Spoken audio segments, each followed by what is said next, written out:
Bienvenue sur System Power Journey, le podcast dédié à vous, les femmes musulmanes, entrepreneurs, visionnaires et déterminées à faire une différence. Je suis Fouzia, je fais partie de l'élite des online business managers français et au rythme de mes envies, je vais vous proposer de plonger avec moi dans le monde fascinant de l'entrepreneuriat au féminin.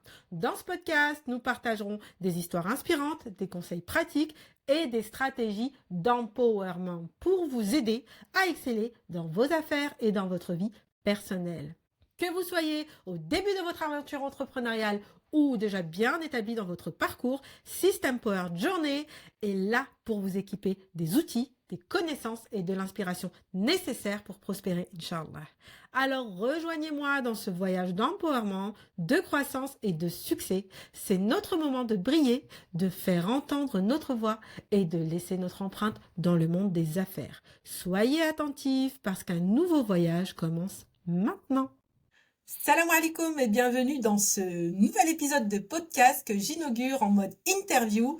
Et à cette occasion, j'ai l'honneur et le privilège de recevoir notre cher coach parental préféré, Fatoumia, avec qui on va échanger autour du sujet des mempreneurs. Donc un sujet dans lequel je suis pleinement concernée parce que je suis mempreneur et que j'ai besoin de Fatoumia dans ma vie. Donc voilà, Fatoumia, je te laisse te présenter et avant qu'on aborde le sujet. Salam alaikum. J'espère qu'on va réussir à garder notre sérieux. Alors, enchantée, merci à toi pour cette invitation. Ça me fait toujours plaisir de pouvoir échanger avec toi. C'est toujours un réel plaisir. Donc, moi, je suis Fatoumia, je suis maman de 4 enfants, je suis mariée aussi, je suis coach parental et je suis là pour répondre à toutes tes questions avec grand plaisir. Alhamdoulilah. Bon, bah, Fatoumia, j'ai eu l'occasion d'échanger avec toi justement dans le cadre de ton business en tant que coach parental où tu m'as beaucoup aidé et on a aussi pas mal travaillé ensemble. Donc, on s'est pas mal côtoyé et c'était très enrichissant. Donc, l'objectif aujourd'hui de ce podcast, en fait, c'est vraiment euh, que tu nous aides à savoir comment, en tant que maman, on peut construire son succès entrepreneurial en jonglant avec les différentes casquettes et en créant une dualité harmonieuse justement entre le côté entrepreneur et le côté mempreneur, tu vois. Et juste pour introduire un peu le truc, comme ça, je vais être ta patiente, on va dire. Ok. Non, mais si tu veux, moi j'ai un très long parcours dans le salariat et je suis quelqu'un de très ambitieux à la base et c'est vrai que dans le salariat, quand j'ai déclaré que j'étais enceinte, ça a été, en fait, on te félicite, mais du bout des lèvres, quoi. Et ça a été très compliqué. Et je me suis rendu compte que être maman et avoir de l'ambition quand tu es salarié, c'est très problématique. Tu as toujours les questions relatives par exemple, relative à ton enfant quand il est malade, tu dois sortir plus tôt du travail, t'as les vacances scolaires, en gros, tu deviens la salariée qui fait chier, entre guillemets, et avoir des enfants, c'est vu un peu comme un obstacle. Moi, je sais que quand j'étais salariée, ok, donc j'avais mon ambition, j'avais mes enfants à côté, et j'avais quand même ce stress permanent, et j'étais formatée, en fait, en mode, ok, les enfants, même quand j'étais en télétravail, ils doivent pas intervenir dans mon espace de travail. Et quand je suis devenue entrepreneuse, et c'était complètement l'inverse. Sous prétexte que je suis entrepreneuse, j'ai du temps pour mes enfants, j'ai le temps libre pour mes enfants, je dois être à dispo quand ils rentrent de l'école, je dois être à dispo les mercredis, je dois être toujours là. Et c'est vrai que c'est assez culpabilisant aussi dans ce sens-là, parce que moi qui ai beaucoup d'ambition et surtout qui ai eu de mauvaises habitudes liées à mon salariat, c'est un équilibre que j'ai beaucoup de mal à avoir entre ma vie de mempreneur, ma vie de maman et ma vie d'entrepreneuse. Voilà, donc t'en dis quoi? Oui. Fin du monologue, non, je rigole. En fait, c'est une réalité que toutes les mamans ont, parce que c'est vrai que quand on a envie de quitter le salariat, moi j'ai eu le même parcours en fait. C'est vrai que quand j'ai eu ma première fille, j'étais maman solo, donc j'ai quand même continué à travailler. Mais à côté de ça, je me suis formée parce que je ne voulais plus rester dans le salariat, parce que c'est vrai, tu as toujours ce côté, t'es paria en fait, comme si tu étais un paria, alors que pas du tout. Bah non, t'es maman, c'est normal, tes priorités sont complètement différentes. Et c'est vrai que après, quand j'ai eu ma troisième fille et que j'ai pu quitter le salariat, ça a été, en fait, on a le rêve, ce qu'on s'imagine, et la réalité. Et c'est ça que ça fait mal. Parce qu'entre ce qu'on s'imagine et la réalité, bah, parfois, il y a un gouffre, un fossé, il y a toute une montagne, c'est le mont Everest qu'il faut aller franchir. Et c'est là où on se dit, bah ouais, mais qu'est-ce que j'ai fait? Et là, on se pose, il y a plein de questions. Et puis surtout, comme on a aussi la question du mari, est-ce qu'on a le soutien? Le soutien, on l'a envers qui et tout. On se dit, mais est-ce que j'ai fait le bon choix? Puis après, il y a la vie, le coût de la vie aussi. On dit, mais attends, mais quand j'étais salarié, c'est vrai. En fait, on a énormément de fausses questions, j'ai envie de dire, qui viennent. Et en fait, quand ces questions elles viennent, bah, c'est important de les prendre à bras de corps.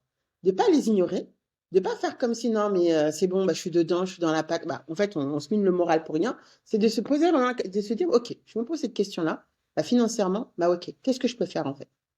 Vers qui je peux aller? Parce que on a toutes nos compétences. Mais le souci, c'est que quand on est dans l'entrepreneuriat, on a tendance à s'isoler. Alors que non, allons vers les gens qui ont les compétences. Moi, je sais que j'ai été vraiment beaucoup accompagnée. Ça m'a beaucoup aidée. Je me suis inspirée aussi des femmes qui sont là depuis longtemps, mais sans me comparer, parce que elles ont leur réalité de vie, elles ont eu leur parcours, elles se sont pas construites du jour au lendemain, elles ont eu tout un chemin. Bon, il y en a qui sont franches avec ce cheminement-là. Il faut aller vers ces personnes-là qui vont être franches et pas aller vers les personnes qui vont vous vendre du rêve, alors que derrière la caméra, une fois qu'elle est éteinte et qu'on filme plus pour Instagram, il y a une réalité qui est différente, tu vois. Donc, il faut vraiment aller vers les gens qui vont vous raconter la réalité du terrain, la réalité de la chose, et qui vont vous emmener aussi à comprendre votre réalité et comment jongler en fait avec ça. Et le truc, c'est que quand on est maman et qu'on veut entreprendre, bah, la première chose qu'il faut casser, c'est les injonctions de la société. Les injonctions de la société, une fois que sont faites, c'est-à-dire que quand on est justement salarié, on a trop d'injonctions. Ah bah oui, mais il faut que je sois présente au travail, il faut que je sois aussi présente à la maison, il faut que je sois ceci, il faut que je sois cela. Mais quand on fait le choix justement d'être entrepreneur, c'est qu'on cherche une certaine liberté. Et qu'il est important de comprendre quelle est la liberté que je veux.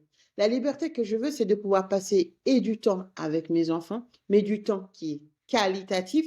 Enfin, pardon, je n'ai pas besoin de passer 24 heures sur 24 avec eux, non. Je peux leur accorder ne serait-ce qu'une demi-heure, un temps, mais une demi-heure qui est qualité, ça leur suffit amplement toute la journée. En ce moment, je suis la meilleure des mamans, juste parce que je leur fais le goûter qu'elles veulent, hein. Mais juste pour un goûter, hein. Donc, pour un goûter, C'est énorme. j'ai le droit à maman, t'es belle, maman, t'es la meilleure. Je dis, voilà, mais est-ce que pourtant, le reste de la journée, elles vaguent à leurs occupations, je fais mes trucs, ça m'empêche pas de pouvoir travailler, d'être là, mais je leur accorde ce temps qui est qualitatif. Et c'est ça, en fait, quand je dis de vraiment sortir des injonctions de la société, c'est d'être pas être partout à la fois, parce que du coup, comme on dit, hein, quand on est partout, on est nulle part. Donc, vraiment, c'est de comprendre, dire, OK, bah, je suis maman, j'ai mes enfants. Quel âge ils ont, mes enfants aussi? Parce que moi, j'ai des enfants qui sont en bas âge, donc qui me demandent beaucoup plus de temps que si, en plus, j'en ai que deux qui sont scolarisés. Les deux autres, elles sont à la maison. C'est pas comme si c'était des adolescentes ou elles étaient un peu plus grandes, même si c'est des problématiques différentes, hein. Mais je veux pas me comparer avec une maman qui a des adolescentes, qui là, ça fait 10 ans qu'elle est entrepreneuse et que bah, c'est sûr qu'elle elle a su trouver son organisation et son rythme. Et je reviens sur ce point-là, c'est comment moi je fonctionne en fait. Je vais prendre des autres, mais pour faire ma salade à moi, en fait, et pas pour faire du copier-coller, parce que c'est ça qui fonctionne pas. Quand on fait du copier-coller, bah, ce qui fonctionne chez l'autre ne va pas forcément fonctionner chez moi. Donc, et c'est pour ça que vraiment, moi, je dirais, quand on veut être entrepreneuse et qu'on est maman, être accompagnée. Faites pas le chemin toute seule. C'est Ouais, comme ça que mais c'est fait. non, mais tu vois, je te rejoins parce que après aussi, voilà, ça dépend, je pense, de l'âge de tes enfants, comme tu disais, et de ton tempérament. Moi, personnellement, je sais que voilà, je suis quelqu'un de très ambitieux et que quand tu es à fond dans ton projet, tu as l'impression de pas travailler, de pas compter tes heures, quitter ton Mmh. bureau, ça te frustre, tu vois? Et moi, je suis en Oui. plein là-dedans et c'est pour ça que j'avais du mal aussi avec cet équilibre et le fait de travailler avec toi, j'ai énormément appris, juste en te regardant faire, en fait, tout simplement. Tu vois? Parce que moi, pour moi, quand j'étais avec des clientes, c'est impossible. Genre ma fille qui rentre dans mon bureau, qui me parle, qui me dérange pendant que je suis en visio, je la mette de travers. Tu vois, j'étais vraiment comme ça parce que j'étais formatée comme ça dans le salariat. Tu vois, fallait pas déranger, tu respires pas, ceci et le fait de travailler avec Fatoumia, mais mon Dieu, au début c'est pas possible. Et en fait, ça m'a mis vraiment une claque et je me suis dit mais si, c'est ça la vie en fait, c'est de prendre le temps avec tes enfants, de leur expliquer, tu vois, et ça m'a fait énormément grandir juste de te voir, en dehors de tous les conseils, tu vois, et d'avoir cet équilibre. Ok, t'aimes ce que tu fais, t'as choisi d'être entrepreneur, mais tu dois aussi apporter une meilleure qualité de vie à tes enfants. Et moi, je sais que pendant un moment, voilà, forcément, des fois tu les négliges ou des fois ça va être ton travail que tu négliges. Et comment on peut trouver justement cet équilibre, peut-être dans l'organisation, peut-être, enfin, je sais pas. Quelle est ta recette secrète, ta recette magique que tu peux nous proposer par rapport à ça? Moi, j'ai fait le deuil. C'est bizarre, hein? Mhm. Mais j'ai fait le deuil de l'ancienne Fatounia, de mon ancienne vie. C'est important de faire ce travail-là. Parce que le temps, on en a. Il est le même, hein, 24 heures, c'est le même, hein. C'est juste que la manière dont je vais le vivre, elle est complètement différente. Et si on ne fait pas ce travail de dire, OK, quand j'étais seule avant, je pouvais voyager, je pouvais faire ci, je pouvais faire ça, j'avais ceci, bah, je m'occupais que de moi, en fait. Bon, bah, la réalité, non, mais ce que je veux dire, c'est que si j'avais pas envie de faire un truc, ça n'impactait personne d'autre que moi. Aujourd'hui, ma réalité de vie, c'est que j'ai un époux, j'ai 4 enfants de 1 à 7 ans. Euh, j'ai mon projet, mon autre bébé, qui est mon projet professionnel. Donc, en réalité, j'ai 5 enfants. On a 5 enfants. Et, et là, en fait, c'est de se poser, de faire vraiment ce travail de deuil et de tourner la page, en fait. C'est-à-dire que j'ai fermé un chapitre de ma vie. Ça ne veut pas dire qu'on ne peut pas relire, hein, ce chapitre-là. Il est très bien. On était contente, hein. Ça va nous donner de certaines forces. Parce que dire, bah, tiens, j'avais quand même la force de pouvoir faire ça. Bah, je vais la retrouver, cette énergie-là, mais de manière différente. Comme tout, la comparaison, on la stoppe. Quand je dis que le chapitre, bah, je n'ai pas fermé le livre, j'ai jeté. Non, il fait partie de mon livre. Mais j'en ai ouvert un nouveau. Et je suis en train d'écrire une nouvelle histoire. Et vraiment, ce travail de deuil, j'ai pris le temps de pleurer. J'ai pris le temps d'être dégoûtée. Ah, mais ouais, rendez-moi ma vie, rendez-moi mon corps. Mais j'ai pris le temps, j'ai accepté mes émotions. Et après, la dernière étape, et c'est ce qui manque beaucoup à beaucoup de personnes, c'est la dernière étape. C'est qu'est-ce que j'en fais de ces émotions-là? Qu'est-ce que j'en fais de ce constat-là? Est-ce que je reste sur ce constat en disant, ah bah non, mais ma vie, c'est bon, elle est foutue. Bon, qu'est-ce qui m'a pris de faire ça? Du coup, on revient vite au départ, donc on n'avance pas. Ou, bah, je me dis, attends, je sais que, par contre, l'organisation, c'est pas mon délire, c'est pas mon domaine. J'y arriverai pas toute seule. Bah, je vais vers des gens qui vont pouvoir m'aider à m'organiser. Je vais vers des gens qui vont pouvoir m'apporter cette rigueur parce que, voilà, dans ma personnalité, je n'ai pas ça. Je vais vers des gens qui vont m'apporter ces connaissances, peut-être en marketing, en communication ou autre. Je vais vers ces gens qui vont m'aider, bah, peut-être au niveau de ma parentalité, m'aider pour mes enfants. Bah, je vais vers ces gens-là, en fait.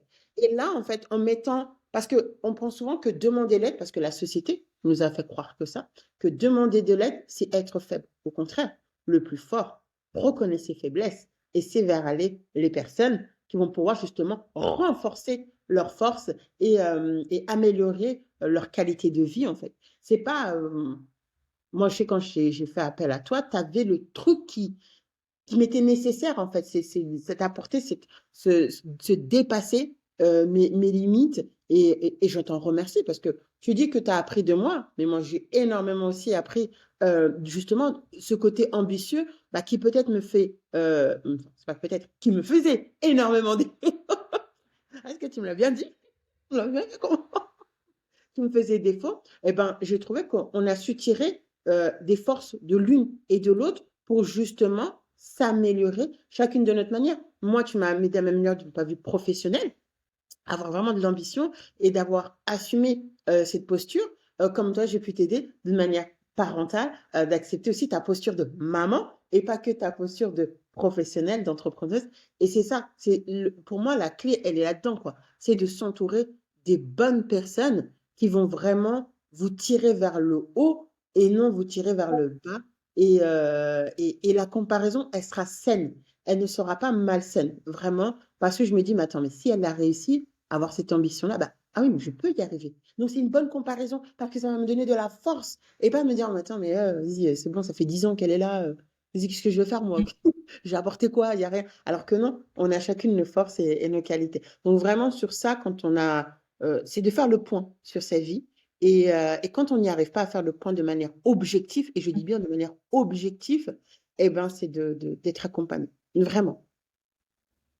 C'est, il y a ce problème aussi justement de rentrer dans la comparaison, t'en parles, et, euh, et c'est vrai, on rentre beaucoup dans la comparaison, on voit beaucoup les mêmes preneurs parfaites qui ont des vies de ouf, des business de ouf, et on rentre beaucoup dans cette comparaison-là, et comme pour le reste, je suis d'accord avec toi, prendre le meilleur de chez tout le monde, mais pas oublier qu'on a une vie qui nous appartient, avec des problématiques qui nous appartiennent, comme tout le monde. Et, et c'est important du coup de ne pas rentrer dans cette comparaison, mais d'être dans cette justement empowerment, de prendre le meilleur de chacune pour s'élever, de bien s'entourer et d'oser se faire aider. C'est une chose que j'ai appris à faire cette année, d'oser se faire aider dans tout, que ce soit, tu vois, quand tu es entrepreneur, c'est ça, c'est que faut apprendre à déléguer si tu as les moyens, bien sûr, mais à déléguer aussi, je pense, à la maison. Cette année, par exemple, bah, je me suis fait aider où j'ai pris une aide ménagère à la maison, chose que je n'avais jamais fait de ma vie parce que j'étais complètement dépassée. Et c'est accepter, en fait, qu'on peut pas être parfaite partout. Et si on veut justement apporter ce temps de qualité, comme tu le disais tout à l'heure, on peut pas Mm. tout faire. Et moi, quand j'accordais du temps, c'était en mode, ok, charge mentale, stop, je ferme tout. Oui, qu'est-ce que vous voulez? On va jouer, haha. Tu vois ce que je veux dire? Je prenais pas de plaisir. Et j'ai pris un peu une claque cette année où ma fille est venue me voir et me dit, ouais, maman, c'est quand que tu prends des vacances et tout, parce qu'avant j'avais toujours mes vacances, mes congés payés quand t'es salarié. C'est quand que tu prends tes vacances, machin. Et là je me suis dit, putain, mais c'est vrai en fait, tu vois, depuis que je suis entrepreneur, bah ok, les vacances elles sont là, vous faites votre vie et moi je travaille. Et du coup, bah ce que j'ai fait, c'est que je suis partie comme ça, 3-4 jours, et je crois que j'ai passé les 3-4 meilleurs jours de ma life avec mes enfants. Parce que c'était pas prévu, c'était pas sous contrôle comme j'ai l'habitude de le faire. J'ai juste lâché prise et quand je suis revenue, mon business il est pas mort, mes clientes elles sont pas mortes et tout s'est bien passé quoi. Mm. C'est vraiment- Non, c'est important, c'est ça de comprendre qu'on est là aussi pour notre famille, en fait.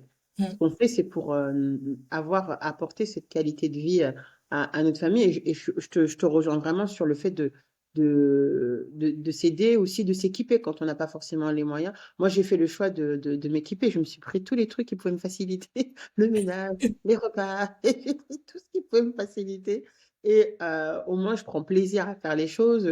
Du coup, voilà, on, moi, je pense qu'il est important aussi de sortir de ce côté euh, honte, quand on demande de l'aide, Mm. d'avoir honte de le faire. Bah non, je sais pas. C'est pas mon domaine, c'est pas mon expertise.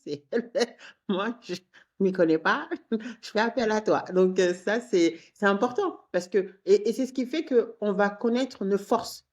Quel est mon domaine à moi? Je peux pas être partout. Et moi, j'ai jamais eu de problème, même quand j'accompagne au niveau de la parentalité, quand je vois qu'il y a il y a des sœurs qui sont dans le même domaine que moi, mais qui elles touchent quand j'ai elles ont une particularité, et quand j'ai des mamans bah, qui elles correspondent à leur particularité, moi, j'ai jamais eu de problème à les renvoyer vers d'autres. Ça veut pas dire que je suis nulle, ça veut pas dire que non, c'est que Mm. justement, je connais ce dont ce que je suis capable, je sais comment je travaille et je vois la problématique de l'autre et que telle personne sera de meilleure qualité parce que ça fait partie, pour moi, je considère que ça fait partie de l'accompagnement en fait.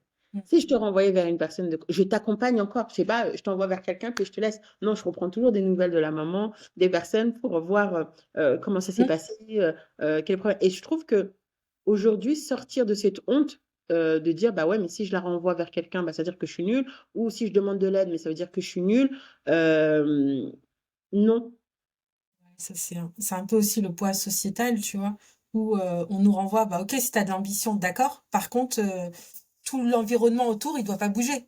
Parce que toi, à la base, t'es là pour avoir des enfants, pour nettoyer la maison, je grossis les traits, bien sûr, mais je les grossis, mais malheureusement, c'est peut-être aussi ce qu'il y a dans nos têtes. On a grandi comme ça, et qu'on se dit, moi, je suis capable, en fait, je suis capable de tout faire bien. Tu vois? Et on a du Mhm. mal à déléguer certaines choses, à se dire, bon, bah, ok, ma maison, c'est le chantier parce que j'accorde mon temps à autre chose. Et du coup, est-ce que j'ai les moyens de sous-traiter ou est-ce que bah, vous allez mettre la main à la pâte ou est-ce qu'on accepte de vivre dans le Bronx? Et, Mhm. et ça, je Mais, pense que mais, ouais, c'est un fait de mais ça, société c'est, aussi. et je vais rebondir sur ce que tu viens de dire, c'est que l'entrepreneuriat, il se fait pas seul, en fait. C'est pas un projet Mm. de vie seul, c'est un projet de famille. C'est un projet de vie familiale, en fait. Et il est Ouais. important de se poser, d'en discuter aussi avec le conjoint. Même s'il va vous dire, ouais, mais bon, qu'est-ce que tu vas faire? Voilà, il peut avoir des phrases un peu blessantes. Ça reste un projet de vie de famille. Et dire, OK, j'entends tes interrogations, j'entends tes craintes, voilà comment je vais le mettre en place. Tac, tac, tac, tac, tac. Et on défile le projet, en fait, et on fait action. Quand une action, elle est finie, elle est faite, voilà, on refait le point. Voilà, moi, je t'avais dit que je voulais faire telle formation, je l'ai fini, voilà ce que ça m'apporte, qu'est-ce que le prochaine action, c'est ça. En fait, c'est ça le problème, c'est que quand on est dans l'entrepreneuriat et qu'on est seul, on pense que c'est moi toute seule. Non. En fait, notre société, c'est notre famille, en fait. On a un PDG, on a Mm. les PD adjoints, enfin voilà, on a une structure qui fait que bah, mes enfants, je les intègre aussi dans ce projet professionnel. Quand maman elle a besoin de travailler, quand maman elle a besoin d'un temps pour elle, je leur explique ce que je suis en train de faire, ce que je vais faire. Et surtout, moi, ce que je dis souvent, même quand je suis en coaching avec les mamans, quand leurs enfants ils arrivent et que ça les dérange, je dis tu perds moins de temps à répondre à ce qu'ils te demandent que de vouloir leur dire de les chasser. Parce que eux, ils n'ont pas encore cette rationalité de se dire ah, maman elle est occupée, je vais lui laisser ce temps-là. Ça, normalement, le mari, lui, il le sait. Donc, il le comprend. Mais les enfants, eux, quand ils ont un truc dans la tête, c'est maintenant. Ils sont encore trop dans l'instant T, en fait. Donc, c'est le plus simple, c'est de dire, OK, je m'arrête 5 minutes, je te réponds. Vas-y, qu'est-ce qu'il y a? Maintenant, tu me laisses, je finis. Et en fait, on remet le cadre. C'est-à-dire que la prochaine fois, pose ta question, tu me mets sur écrit ou bon, bref, tu fais ce que tu attends. Ou si c'est vraiment urgent, là, tu me fais signe et je réponds. Vraiment, on perd moins de temps à répondre à nos enfants que de leur dire à chaque fois, tu sais, avec les gros yeux, laisse-moi tranquille, Ah tu non, vas mais voir. je l'ai bien constaté et ça, c'est un truc vraiment que j'ai appris de toi. Et il y a une chose aussi qui m'a frappée bah, dans l'entrepreneuriat, le fait d'être mère et entrepreneur. Et une chose, je pense, qui m'aide comment dire, à apporter une meilleure qualité aussi de vie avec mes enfants, c'est que j'ai compris justement ce que tu disais, c'est un projet familial et du coup je les intègre d'une certaine manière depuis peu, où je leur explique ce que je fais, je leur montre ce que je fais, même si c'est encore un peu dur pour moi, mais je leur ai partagé ma vision, tu vois, ma vision en grand. Elles savent pourquoi je le fais, c'est quoi notre objectif familial, où est-ce qu'on veut aller. Et du coup, je pense que ça peut vraiment aider. C'est vraiment un conseil que je donne à toutes les mamans entrepreneurs, enfin, qui le sont actuellement ou qui ont envie de se lancer, parce que je sais qu'il y en a plein justement, qui ont de l'ambition, mais qui pensent que c'est pas compatible, tu vois. Et par rapport à ça, je sais que c'est quelque chose qui te tient beaucoup à cœur, toi, Fatoumia. Donc, je te lance la balle, si tu as envie de dire. Non, mais c'est important parce que c'est vrai que quand on oublie une chose, nous sommes le premier modèle de nos enfants. Nous sommes la famille, c'est la première forme de société que l'enfant elle connaît. Et avant de le jeter dans la jungle sociétale, parce que moi, je pense que c'est une jungle, concrètement, c'est une forêt, là-bas, il y a trop de psychopathes, mais, mais avant de les jeter dans la société, on leur apprend, nous, dans le foyer, la première forme de société. Donc, et ça, c'est important aussi nous, on est dans l'exemplarité, de leur montrer ce qu'on fait pour leur montrer aussi que tout est possible, dans le sens qu'on dit que tout est possible, bien sûr, avec l'aide d'Allah, hein, on va pas Mm, négliger. Ça, c'est la première chose bien sûr. on apprend à nos enfants. Mais c'est de leur montrer que, OK, maman, elle est là, moi, ma mère, elle est capable. En fait, c'est quel est l'empreinte qu'on veut laisser à nos enfants. Quelle est l'empreinte qui fait que demain dans la société, malgré les épreuves, parce qu'on ne va pas protéger nos enfants de toutes les épreuves, ça, c'est pas possible. Et malgré les épreuves que lui, il vivra, il saura y faire face parce qu'on lui a mis une empreinte solide sur ça. On lui a donné ce dont il a besoin pour ça. Et aujourd'hui, c'est ce que nos enfants manquent énormément, cette empreinte de la famille, du foyer, des parents. Et je dis bien des parents, pas de maman. Je dis bien des parents, parce qu'on est deux pour faire, comme on dit, hein, le tango, ça se danse à deux. Donc, éduquer nos enfants, ça s'éduque à deux. Il n'y a pas ce côté. On n'a pas les mêmes responsabilités. On ne va pas se mentir, on n'a pas les mêmes rôles. Moi, je dis bien, les rôles, ils sont différents. Mais l'éducation se fait à deux. Moi, je dis à mon mari, je dis, toi, tu es là pour apporter la sécurité physique à nos enfants. La sécurité émotionnelle, elle m'appartient. C'est pour ça qu'ils viennent vers moi dès qu'ils crient, ils s'en rendent pas compte. Parce que ça, c'est moi. Je leur apporterai cette sécurité émotionnelle. Mais par contre, hein, les endroits, hein, papa, il a droit à tous les câlins du monde. Hein. Oh, ça, c'est très triste là. Hein, trahison. Ingratitude. Mais c'est important de, comme les enfants, c'est un travail d'équipe. Et même comme pour l'entrepreneuriat, c'est un travail d'équipe. Que ce soit les enfants ou le papa, c'est un travail d'équipe. Parce que si comme on dit, c'est seul on avance, mais à plusieurs, ensemble on avance plus loin, c'est ça? Vous avez compris, hein, l'image. J'ai compris l'image. Voilà. Et l'être humain est un être de communauté. C'est pas un être euh, s'isoler en fait. Donc vraiment, si vous voulez réussir aussi votre entrepreneuriat, intégrez votre foyer. Intégrez votre foyer dans ce que vous faites et comment vous faites. Et comme tu l'as si bien dit, quel est l'objectif de vie. Et ça, moi-même, je l'ai appris, hein, parce que je sais qu'avant, je fonctionnais seule. Tu vois, j'en parlais très peu, que ce soit à mon mari, à mes enfants. Je parlais pas, je faisais mes trucs et tout. Et depuis que j'ai changé ce déclic-là, que j'ai vraiment... Alors qu'il me soutenait, hein, il m'a toujours soutenu. Hein. C'est moi, hein, c'est dans ma tête. Vas-y, laisse-moi toute seule, je sais ce que je veux. Alors que, bizarrement, depuis que vraiment j'en ai parlé clairement de ce que je veux, de ce que je veux aller, j'ai encore plus de soutien et j'avance mieux. J'avance beaucoup, j'avance mieux en fait. Parce que quand je dis, voilà, je veux travailler à ce moment-là, il dit, OK, bah, il prend les enfants, il s'en occupe, voilà, il gère en fait de ce côté. Et quand j'ai pas envie de travailler, je dis, là, laisse-moi mes enfants, on va au parc. Les gosses, on va au parc. Voilà. Donc, je trouve que même pour, personnellement, pour trouver son équilibre et son organisation, on s'y retrouve beaucoup plus facilement. Mais au début, c'est normal hein, qu'on soit seul parce que on doit, enfin, quand je dis on doit, j'aime pas trop les injonctions, mais il est important en fait de faire ce travail où j'apporte mes preuves en fait, où je montre que c'est pas juste du blabla. Parce que même nous, quand quelqu'un vient te dire oui, t'inquiète, je t'emmènerai là, là, là, là, là, là, voilà, regardez, je dis qu'est-ce qu'il veut lui, il me raconte. Alors que quand on est dans l'action, la personne qui parle peut-être moins, mais qui va être dans l'action, on va lui faire plus confiance que la personne qui fait que de parler, que de parler, que de parler. Donc, il y a un temps, on va discuter du projet. Après, on passe à l'action. Même si au début, il ne va pas nous suivre, on passe à l'action. Puis après, on rediscute encore du projet pour voir est-ce qu'il a changé de pensée, de situation. Et ça va nous aider encore de s'organiser, de s'améliorer et tout. Mais ne pas se mettre la pression. Vraiment, pas se mettre la pression, de prendre le temps aussi d'avancer à son rythme, de mettre un pied devant l'autre. Hein. Surtout qu'on ne nous a pas donné l'éducation, le mindset entrepreneurial, on ne nous l'a pas donné. Donc, on doit le construire, on le construit derrière. Donc, prendre le temps. Moi, je dirais vraiment prendre le temps.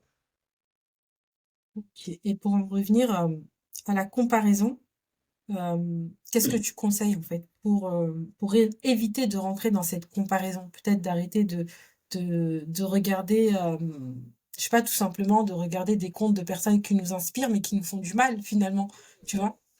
Je suis d'accord, mais moi, je l'ai arrêté. Il y a des comptes que j'ai supprimés parce que c'est vrai que ça me faisait plus du mal parce qu'en fait, je n'avais pas pris le temps de faire un petit constat avant. C'est-à-dire qu'avant de se comparer aux gens, c'est d'avoir cette honnêteté avec soi-même, de se poser et c'est de dire, OK, qu'est-ce que je veux faire?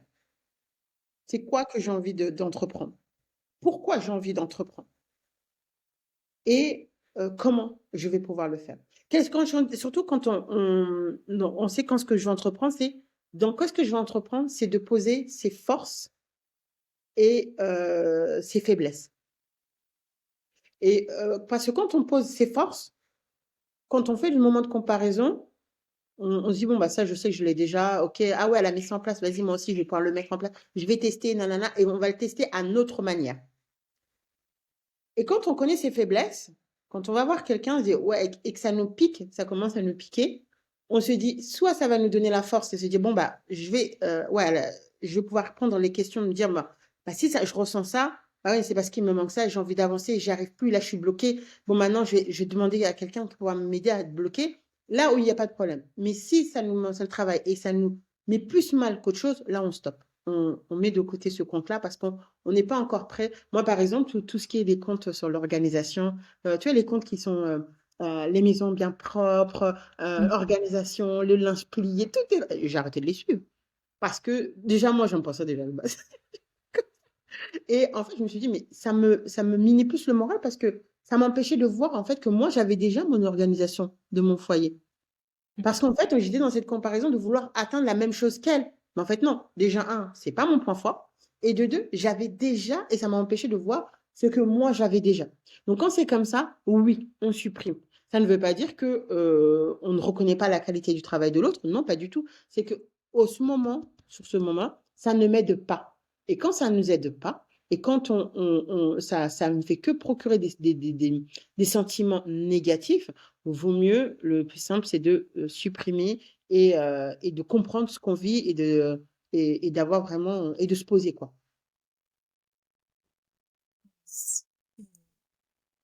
Non, c'est très important, ouais, ce que tu dis par rapport à la comparaison, parce que c'est vraiment le truc, je crois, qui nous bouffe finalement. Que ce Oui. soit dans le pro, dans le perso, on est toujours en train de se comparer.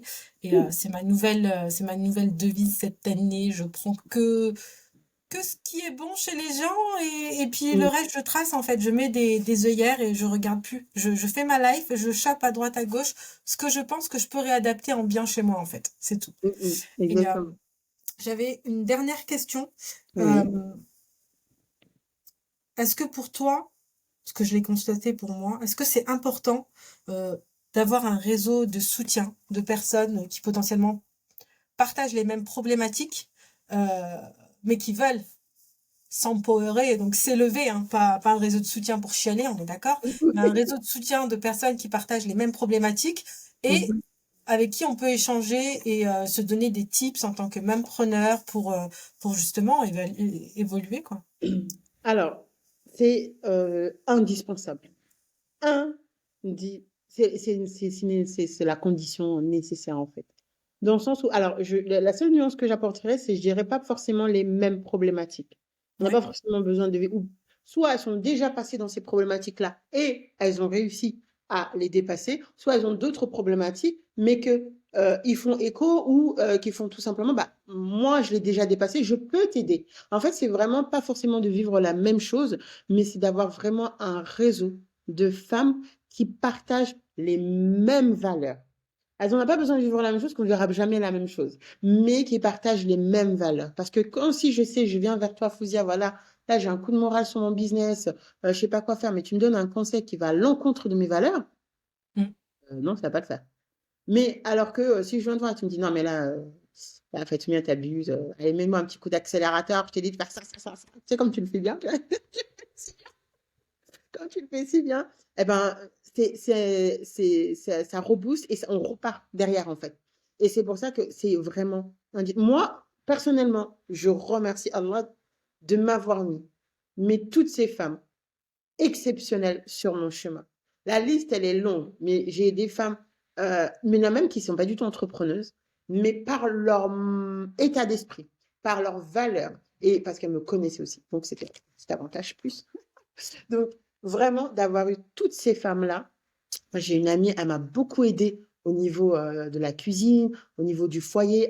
Pourtant, elle n'est pas du tout entrepreneuse. Mais bon, je la motive, hein, mais elle n'est pas du tout entrepreneuse. Mais elle m'a apporté un soutien que je n'ai pas trouvé chez d'autres, tu vois. Alors que chez d'autres, j'ai trouvé chez ma propre sœur, c'était mais elle se rend même pas compte de fois, elle mettait des coups de pression magiques, mais magistrales.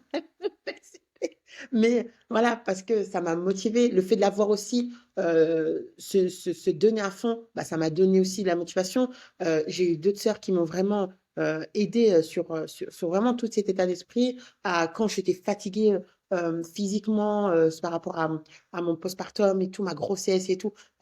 En fait, j'arrête de raconter ma vie, mais vraiment pour vous dire que, sans ces femmes-là, sans vraiment que Allah ait mis parce qu'on demande des choses à Dieu, on demande. Mais la réponse de Dieu, elle est à travers l'être humain. Tu vois.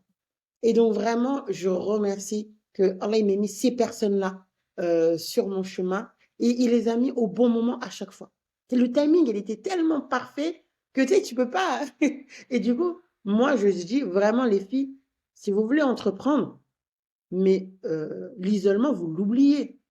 Entourez-vous, créez votre réseau, mais de femmes qui vont vous pousser vers le haut, qui vont, mais quand vous êtes bas, vous êtes à terre, elles vont vous dire non, non, non, non, tu restes pas à terre, tu fais quoi là? Lève-toi, on n'a pas le temps. Allez, on est en train de créer, pas oublier que l'objectif c'est de créer une Oumma solide pour que nos enfants créent aussi une autre Oumma encore plus solide, encore meilleure que notre génération. Parce que voilà, nous on essaie de faire plus que nos parents, ben, nos enfants ils feront encore plus et ainsi de suite. C'est ça l'objectif. Donc vraiment, non, pas d'isolement. Et je finirai sur ces paroles-là. Euh, L'entrepreneuriat ne se vit. Oui, on n'est pas une société de 10 000 entre salariés, mais regardez dans une société de 10 000 salariés qui s'entraident. Ils sont plus là en train de se marcher dessus, à se tirer des balles perdues comme ça. Tu te dis, mais qu'est-ce qui se passe? Alors que là, non, on est peut-être dans l'entrepreneuriat, mais on se crée notre propre écosystème au niveau de l'entraide et du réseau. Vraiment, c'est important. Après, moi, je suis comme ça aussi de nature. Donc, moi, ça me dérange pas d'envoyer des gens, j'aime connecter des gens. Moi, ça, Ouais. c'est Mais mon. tout le monde n'est pas comme toi, ma chère, tu vois. Et moi, j'en faisais pas partie. Et c'est pour ça aussi que je crée ce podcast d'empowerment, parce que ce que tu dis, en effet, tu vois, on n'entreprend pas solo, même si on se dit solopreneur ou entrepreneur, ça marche pas comme ça. On est une communauté, on est une oumma, et on doit s'impacter les uns les autres pour s'élever. Et, euh, Exact. et les femmes, elles ont leur place dans l'entrepreneuriat, dans la société, parce que c'est aussi une forme d'éducation pour nos enfants. Moi, je vois mes filles, je commence à les impacter aussi à travers ce que je fais. Et j'avais pas cet objectif, c'était pas ma vision à la base.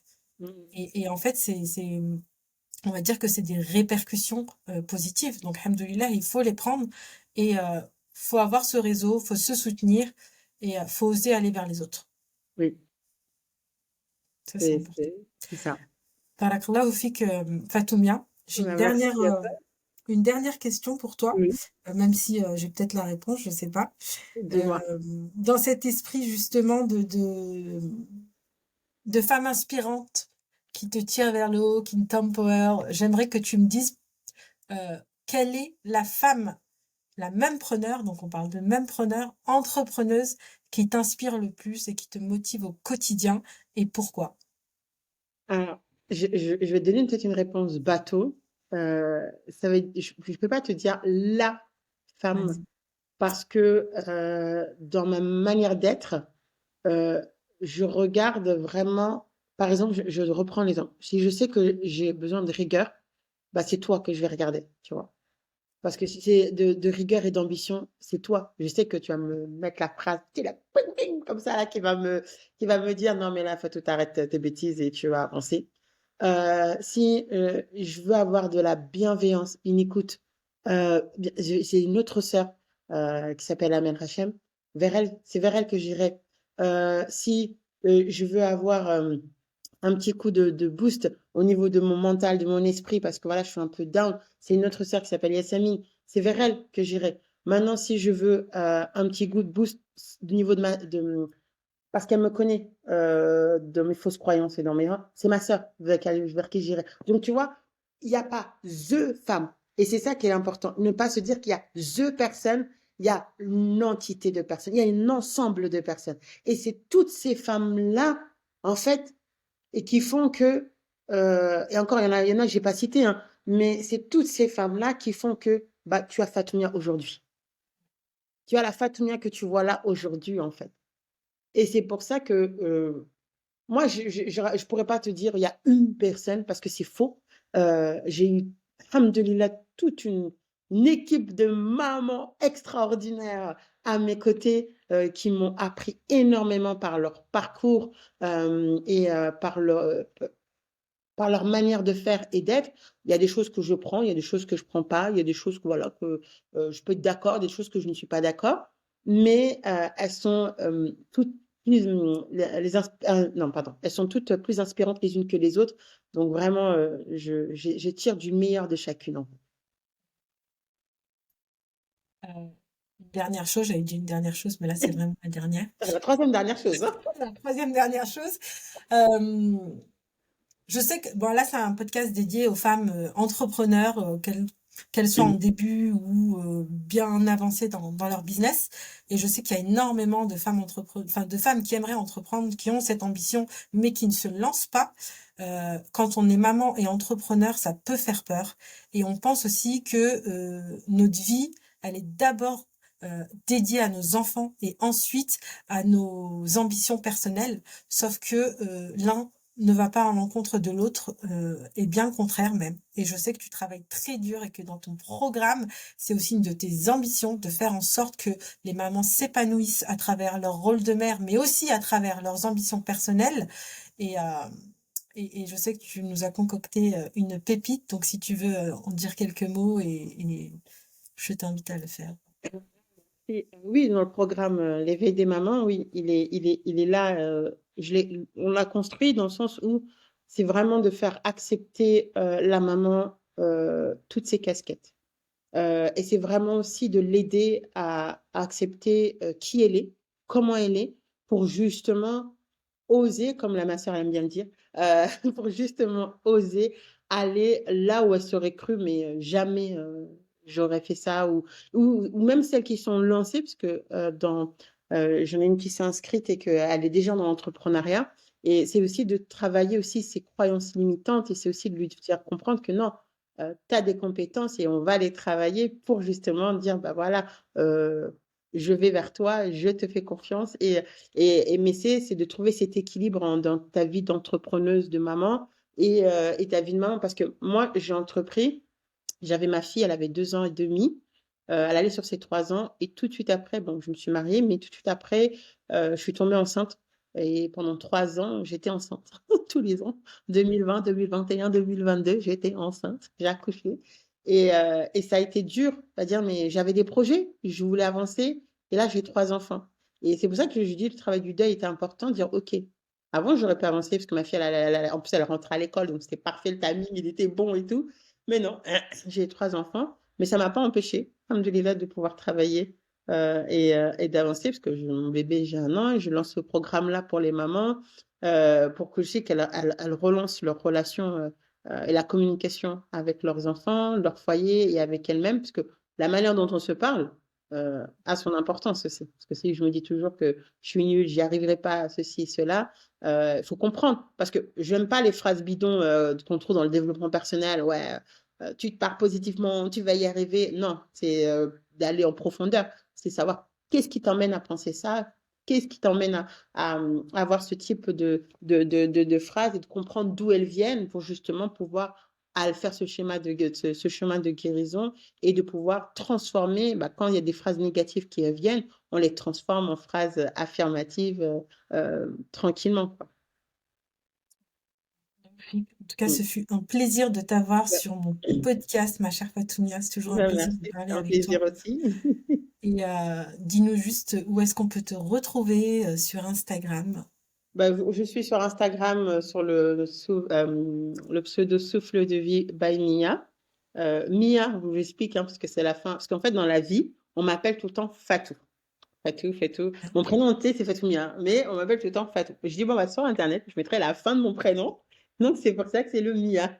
Donc, D'accord, bah, magnifique pour cette précision, je m'étais posé la question. Bon.